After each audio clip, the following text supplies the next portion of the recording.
we have got to discuss Evita. It takes your breath away. They've stripped it back. Everyone's just in shorts and bras, and so good. This is so clever. Oh, I just love it so much. It's the show of the summer in London's West End, and everyone is talking about it. But is it really worth the hype? I couldn't disagree more.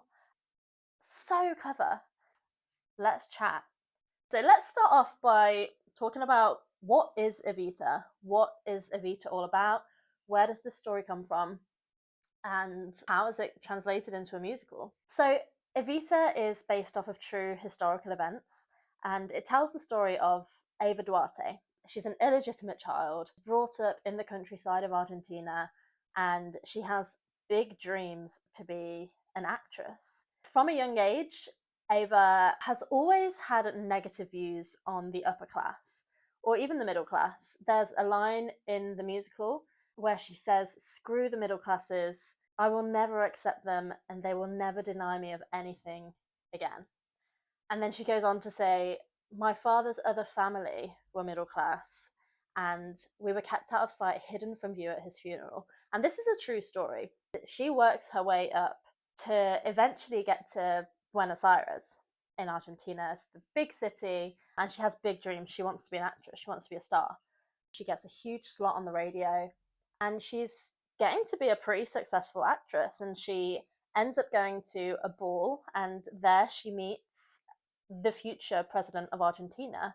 He was originally from the military, and with the help of Ava, they got the unions on their side, and they eventually became the president and the first lady of Argentina, and with that came obviously a lot of power. Now, a lot of people did not like the fact that Eva Perón had become the first lady of Argentina, and she was in a place of such power, because to them, this is the upper class of Argentina, the elite.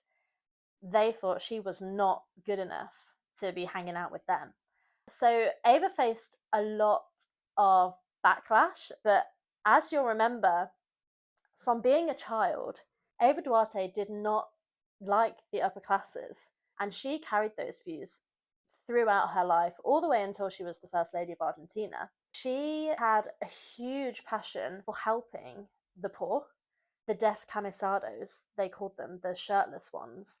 And all of her energy was put into how can she help the shirtless ones? How can she help the poorer people of Argentina? And she didn't care if she upset the upper classes in the process of doing that. She was all for the lower class people, and she rallied them, and she gained this huge amount of traction for her husband, because she told these people, of course he will support you. If he didn't love you, he wouldn't love me, because I am one of you. So through the power of Ava, Perón was able to gain so much power, because all of those poor people of Argentina looked to Ava and thought, wow, she was once like us, and now look where she is. We can trust in Perón because he trusts in Ava. So there's this kind of balance in Argentinian history, and it's really interesting actually, because Ava Perón to this very day completely divides opinion. She was never accepted by the upper classes, but she was so loved and adored by the lower classes. When she passed away, there were crowds and crowds of people in the streets mourning the loss of this amazing woman, because she did so much outwardly for the poor. But the other side of it is that maybe Peronism, particularly later on, Peronism became somewhat of a dictatorship. And there's quite a lot of information out there that suggests that anything that was against Peronism was completely barred or banned. There is a lot of evidence that they suppressed people that had differing opinions to them, and that they perhaps used power and violence and coercion in order to get power and keep power. So there's also that side of it. So whilst Ava did a lot of good for people, there's also that conflicting side of at what cost? Was that genuine, or was that just to gain that traction and gain that power and gain the vote, get the unions on our side, get into the presidency? Evita really plays on that and kind of goes into that more dark side of the Perons and Peronism, and it's a really interesting take on the story. Okay, so my previous experience of Evita as a musical, I'm not going to lie, I have never loved it. One of my closest friends has always said, for years and years, she has always named Evita as her favourite musical, and I've never understood it because I've just never got it as a show. It's just never clicked for me. It's never made sense. So when it was announced that it was coming to the West End, I didn't book a ticket because I was like, oh, I'm not that into Evita. I'm not that bothered. And then when Rachel Zegler was announced, I still didn't book a ticket. And wow, I have so much regret now. Spoiler alert, I absolutely loved this production. It really is something special. I'd heard that it was really good. I'd seen all of the comments on social media, so I'd heard the rumors, but I just didn't expect it to be quite as good as it was. Let's say. Let's start at the very beginning. A very good place to start with the story. Like, how was the story told? As I said, I've not enjoyed Evita before. I've kind of followed the story but didn't get the intricacies. And I find it really interesting that a lot of the feedback for this production of Evita is that people are finding it really hard to follow. There's a lot of social media posts saying that people in the interval were scrolling through Wikipedia or looking at Google and trying to work out the plot of Evita. And I find that so interesting because personally, I have found this production to be the clearest production of Evita I have ever seen. Everything clicked into place, and I think that's a combination of everything, a combination of direction, of choreography, of acting. Maybe part of that is because I did already know the show, so I kind of had a little bit of background knowledge. But this production, it just, for me, it just makes so much sense.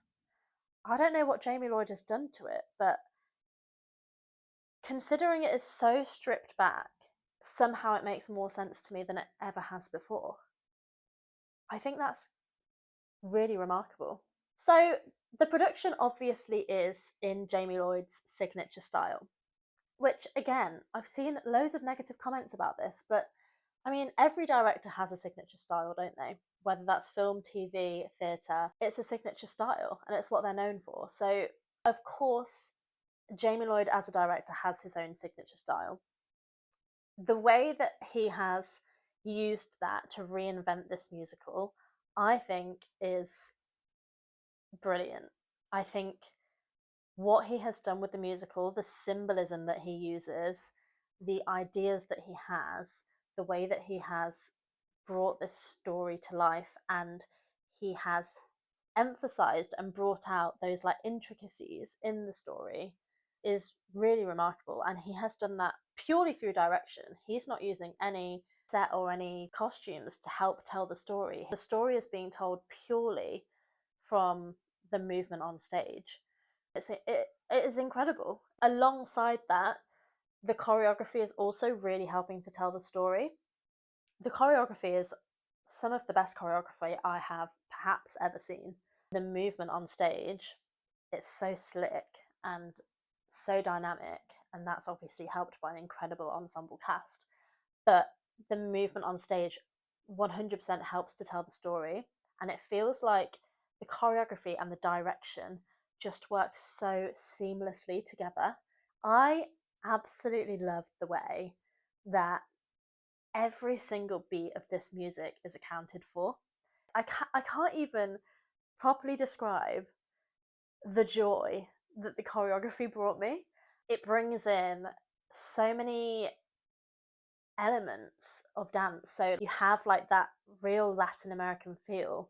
You have like tango, which is like sexy and sultry, and you have Rainbow Tour, which is like a really funky dance. They've like completely reinvented that song, and it's honestly like the most fun, funky choreography.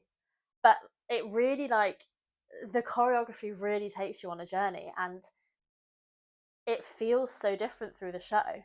So like you have those like darker moments, and then Rainbow Tour is like this really upbeat, exciting moment. And even in that one song, you really go through a journey in that song. Obviously, a huge part of that is the fact that this cast is unbelievably talented and they deliver this choreography so beautifully. It looks effortless, and they also look like they are having the actual time of their lives, which I absolutely love in a cast. We have to talk about the orchestration and the sound design. Um, wow, is my first thought.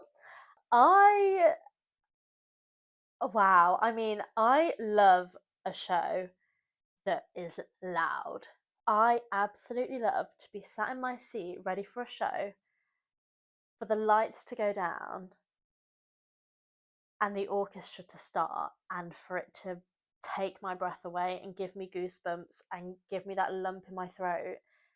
There is no feeling quite like it in the theatre than when that orchestra starts to play, and it is just powerful. And this music, obviously, it's years and years old now. Andrew Lloyd Webber's music is stunning anyway. I think it's timeless.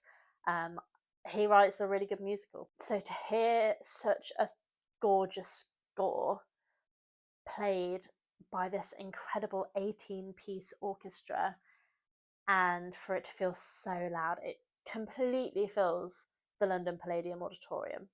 And that is a big space. It takes your breath away.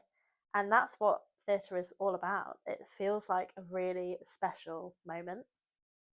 So, I mean, 10 out of 10 to the sound design for me, because it's just, it's so powerful, it's so strong. You feel completely immersed in the performance. The orchestrations are so good. This entire score just feels so fresh. Like, the entire thing has just been completely refreshed. There are a few songs that feel more different to others. They have breathed new life into this 50-year-old musical. It feels like it was written this year. It's got like a real kind of rock twist. A few people have said it's just a rock concert. I couldn't disagree more. I absolutely don't think it is. I think, yeah, the music has got kind of like a rock twist, but by no means is this just a concert. There is a story clearly being told on stage, better than it's ever been told before, if you ask me. It just feels new, it just feels innovative. Yeah, if you're going into the show and you're hoping to watch Evita from the 70s, yeah, you'll probably be disappointed because it's not that. This is a completely refreshed version, it's completely revived. If you want the old school Evita, this is not going to be for you. But no, it's not a rock concert. I just want to go back to the symbolism. I kind of touched on this before, but I think that Jamie Lloyd, wow, the way that man's mind works, it's just so clever. I have come away from Evita and continued to think about these things.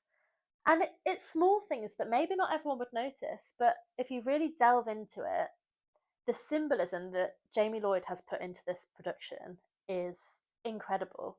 And from the outside looking in, someone, you might say, like, oh, it's so basic, they've stripped it back, everyone's just in shorts and bras, and there's nothing about it, there's no set, they're just singing.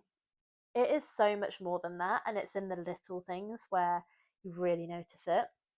So I'm just going to hit on a couple of things, but honestly, when you go, and I've been 3 times, every time I went, I got more from it. It's one of those where the more you see it, the more you observe and the more you take in, and the more you realize, wow, this guy's mind is so forward thinking, so clever. So, one of the things, so just the basic, okay, this is so clever. Oh, I just love it so much. So, in the first act, Ava, or Rachel Zegler, is in black shorts and a black bra. Every other female cast member is in the same basic costume. And then in the second act, Evita, Eva Peron, Rachel Zegler, is in a white sparkly costume. So in the first act, she is the same as everyone else. She is on the same playing field. Another piece of symbolism is the microphone, and she never has her own microphone in the first act. She is always fighting for the attention from Che, who's like the storyteller, if you don't know. So in the first act, she's in the same costume as everyone else. She is constantly fighting for this microphone. And it's like that symbolism that at the start of Ava's story, she was lower class, she was the same as everyone else. She fought to get to where she eventually got. And Jamie Lloyd tells that story just in the costumes and just in a microphone. Like, that is just so clever. And then in the second act, she's in this white sparkly costume and she's got her own sparkly microphone. And it's like she's made it. But then at the end, when she's dying, she needs Che to hold the microphone up to her again. Like, that journey, just with a microphone, tells the story of Eva Peron. It's genius. It is so good when you really think about it. And again, with the costumes, everyone's like, oh, it was so unfair we didn't get to see Eva Peron in that iconic white dress. But that's the point. The point is that Eva Peron did everything that she did for the poor people out on the streets. She didn't do anything for the upper classes. She didn't do anything for the people that could afford a seat in the theatre. She did everything for the poor, for the descamisados. And whether or not that was genuine or whether that was a front, that is what she genuinely did. So actually, the fact that you don't see that in the theatre, it almost feels kind of special. Like, oh, we get to see the real story. Like, okay, yeah, she's performed that out on the street in this amazing ball gown, this iconic costume, but then she comes back in and it's there's this incredible moment where she's like taking the wig off and she looks to the camera and she comes back in and it's like, oh, it's back to real life. Like, we're the behind the scenes of Ava's life, and that was the performance. The balcony scene, just in general, it works really well. Like for all of those reasons that I've just said, and the way they've filmed it it's gorgeous to watch on the screens in the theatre. It's incredible to see the crowds outside.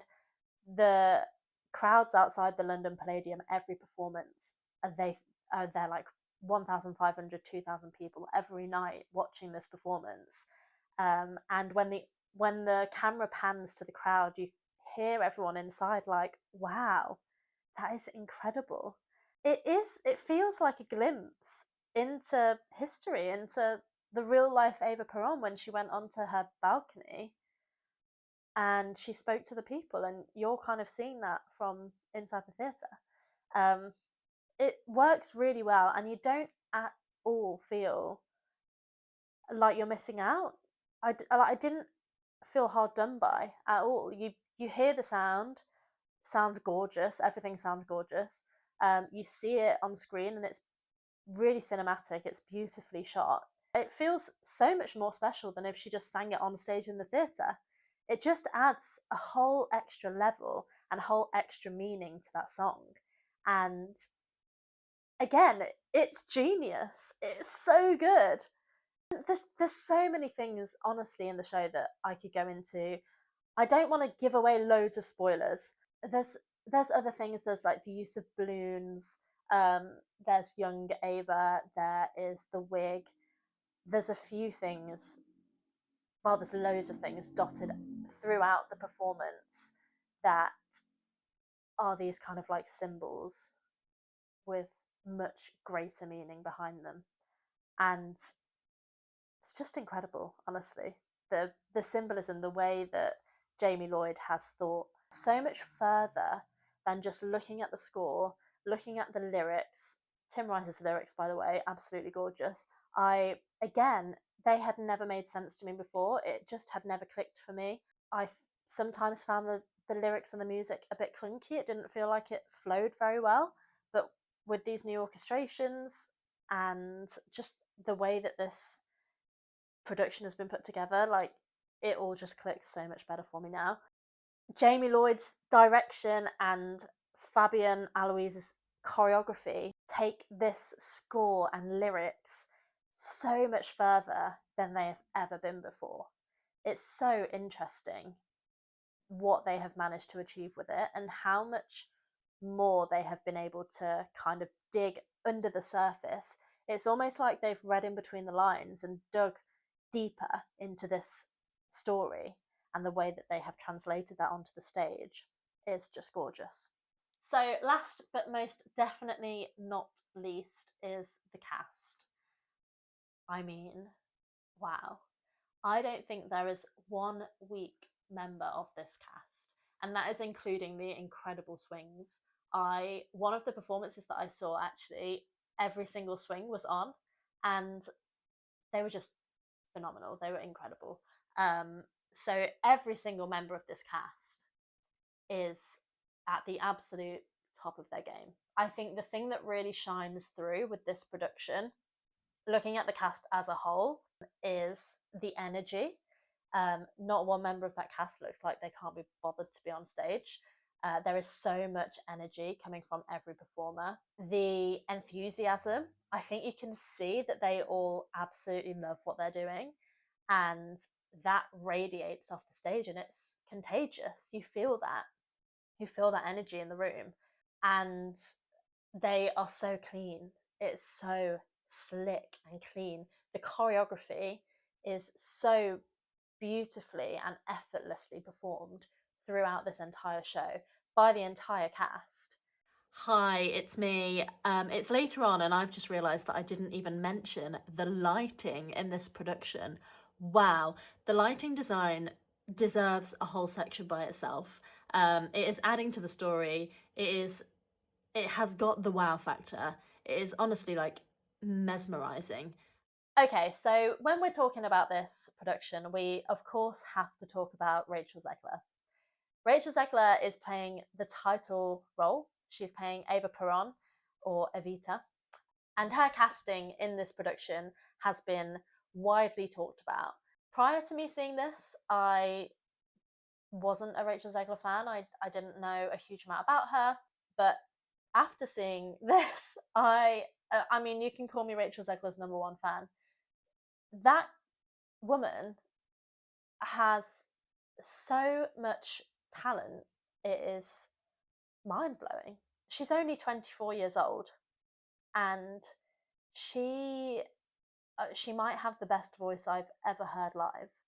She's able to project her vocals with this unbelievable amount of power, and yet she maintains the diction and her vocal clarity throughout perfectly. I actually really like the fact that Ava is played by someone younger than what we have previously seen before. I think it works really well. We're seeing someone between the ages of 15 to 33. So for Rachel to be kind of in the middle of that range, I think works really well. And I think it gives the show a really youthful, fun vibe. I would completely disagree with people that are saying that she is too young to play this role. This is an actress who can act. As I said earlier, the story of Eva Peron does divide opinion. There's a lot of people that think she's good. There's a lot of people that think maybe she's not so good.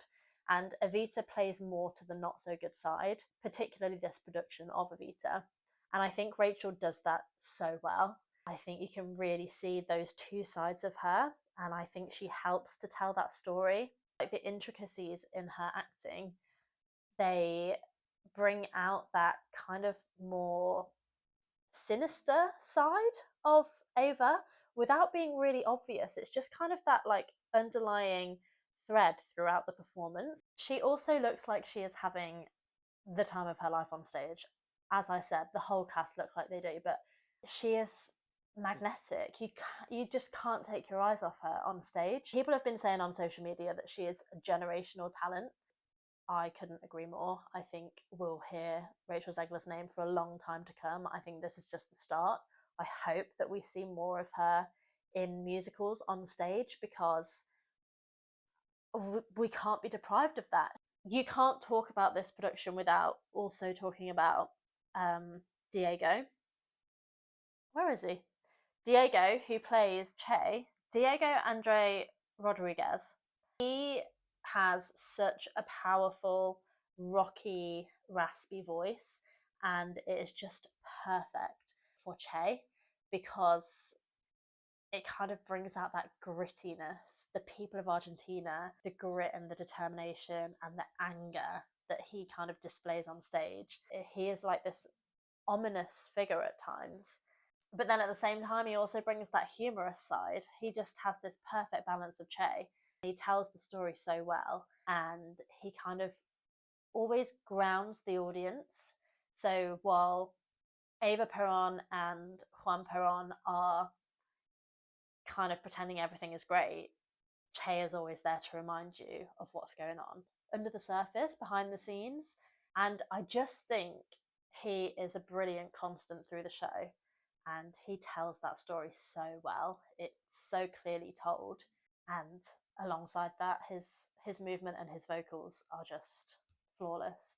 He's brilliant. Um, James Olivius is fantastic as Juan Perón. Bella Brown is absolutely stunning as the mistress. She's been the alternate Eva Peron throughout the run, and I've heard nothing but positive things about her. She was absolutely stunning as the mistress, so I have no doubt that she would be a brilliant Ava. Aaron Lee Lambert, I've seen him before, but he's fantastic as Augustine Magaldi. He has a gorgeous voice. You could listen to him all day, and he really brings the humor to that part. I think he just helps to tell the start of that story so well. Yeah, and as I said before, the ensemble, I mean, they're just brilliant. So, what are my favourite moments of this production? So, I think taking number one spot, and this has actually changed since the first time that I saw it. I think my absolute favourite song in the show is Buenos Aires. Rachel Zegler sounds phenomenal, and it's the first big moment of the show. The energy that it brings into the room, it just builds and builds and builds and builds to this massive finale, and it just takes your breath away. It's just wow, it's loud, it's bright, it's fast, it's fun. Such a fun number to watch. I could watch it over and over again. It's just brilliant. Um, Second place, A New Argentina, or Wow Factor. It is just amazing. It's so powerful. It's obviously such a powerful moment in the show. It's kind of the moment that they've got the unions and everyone's all of a sudden supporting Peron, and he's finally got the presidency. Really does feel like all of the people of Argentina are out on the streets waving the flag, waving their banners. They're behind Eva and Peron. In the middle, you have Che, who is showing the negative side of that, and the way that that is all choreographed and directed together. It almost feels overwhelming, because there is so much to see and so much to watch.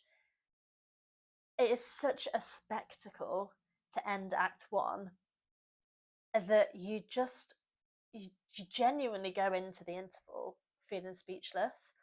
I was just in awe of how all of those little intricacies, all of those pieces of the puzzle came together in that moment, and it just ends in this incredible spectacle. The feeling that it gives you when you're in the theatre, it just goosebumps, honestly.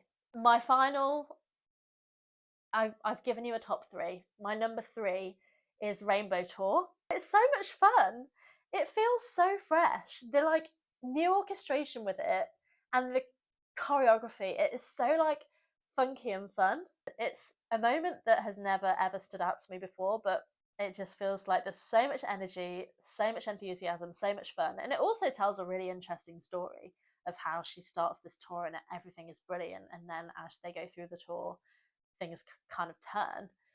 Genuinely a real highlight of the show. It's really unusual for me to come out of a show and have no notes. Like, everything about this production, I I just think is so well thought through and so powerful and so effective that it's the show of the year. It's not the show of the summer, it's the show of the year. I don't think this will be beaten for me for a really long time. I will eat my hat if Evita does not take a lot of awards. It's brought something that was 50 years old back to life, and it's just given it a complete new lease of life. It feels like a new piece of work. It feels exciting again, and I back it. I back it in all the awards. I will be cheering for them, and I'll be happy for every award they win, because I think it deserves it. I really do. We need a cast recording. Please, theatre gods, we need a cast recording. Hopefully, fingers crossed, for a transfer to Broadway. Surely it will get one, but everyone's talking about Jamie Lloyd and Andrew Lloyd Webber falling out. I hope that's not true. I hope everyone's just getting carried away. But I really, fingers crossed, hope for a Broadway transfer.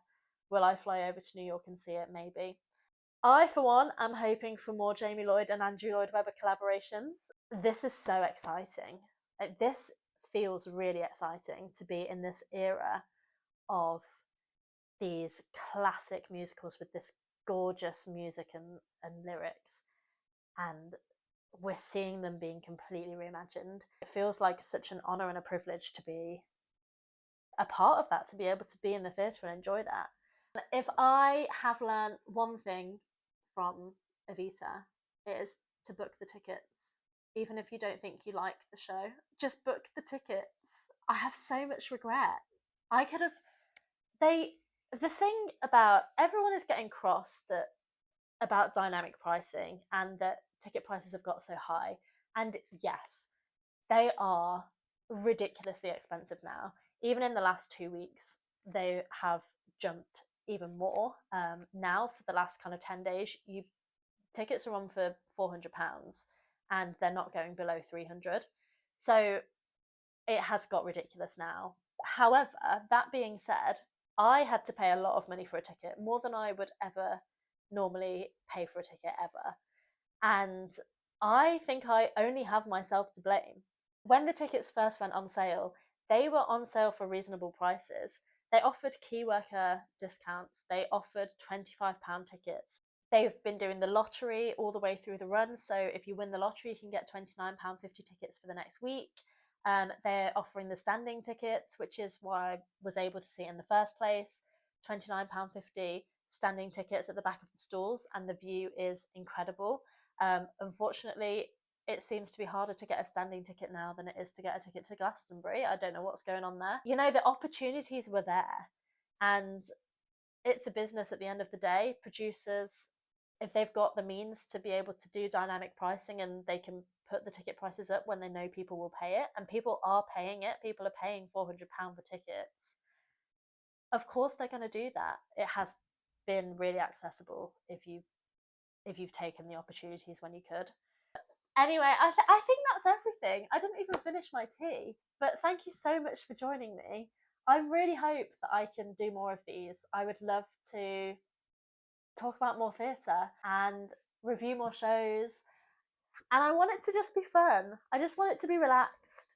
A fun space where I feel like I'm talking to my friends. Theatre and tea. That is what I want it to be. We love theatre, we love tea. It's a great combo. We can sit and have a chat. So let's do more of these. Let's sit down together and chat about theatre more often. I would love it if you could leave me a comment. Have you seen the show? What did you think? What was your favourite part of the show? Who was your favourite cast member? What's your favourite song? Tell me everything down in the comments. I would love to hear from you. But that's all from me for today. It's been great. I've really enjoyed just talking about theatre for an hour. I'll see you next time.